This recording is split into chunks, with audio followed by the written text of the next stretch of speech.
Мен өткөндө комитетте да маселе көтөрдүм эле. Айлык маселеси, урматтуу Мухаммедкалый Дүйшөкеевич. Мугалимдердики, врачтардыкы. Мына бүгүнкү күндө врачтар жетишсиз республика боюнча. Республика эмес, мына Борбор шаар Бишкекте жетишпейт. Алган маянасы бүгүнкү күндө эми баягы минимальный казинага да жетпейт да. Андан тышкары мугалимдер. Мына 11-жылы айлык көтөрүлдү эле, ошондон бери айлык көтөрүлгөн жок. Бирок ошондо дагы реформа деп, по заработной плате деп. Категорияларын баарын алып таштаган мугалимдердин. Экинчи, үчүнчү категория, высший категория доплаталарын алып койгон.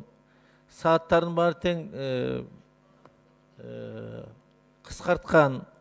Ошого байланыштуу мына бүгүн жаңы келген мугалимдер доплата, надбавкалар жок болсо 5300, 5400. Бул айлыкка ким барып кайсы жерге иштейт? Ушулар боюнча кандай өкмөттүн быйылкы жылга пландары? Биз азыр иштеп атабыз. Саша Шенкулович өткөндө дагы Сооронбай Шарипович келип ушул жерде сөз сүйлөгөндө да айтты. 1-сентябрдан баштап ушу 2 категориянын айлык маянасын көтөрүү боюнча чараларды ишке ашырыш керек деп. Азыр биз иштеп атабыз. Акча каражаттарын баарын санап,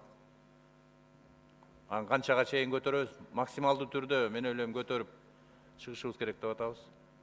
Пенсия маселеси да бар. Пенсия маселеси көтөрүлөт. Эми бирок мугалимдер менен медиктердин өзүнчө кылып көтөрүү боюнча ал жерде билесиздер да 90-жылы баягы союз удыргандан кийин стажы анан айлыктары абдан аз болуп калган. Ошого жараша бизде канча топтосоң, ошого жараша пенсияга чыгасың болуп мыйзам ошондой да. Ошон үчүн азыраак. Эми ал категориядагы мен жакшы билем. Абдан чоң маселелер бар. Анан бул фискализация болсо, кошумча акчалар түшсө, анан ушуларды категорияны көтөрүшүбүз керек да. Өзгөчө медиктер менен мугалимдердики. Ошо пенсия жаатында да.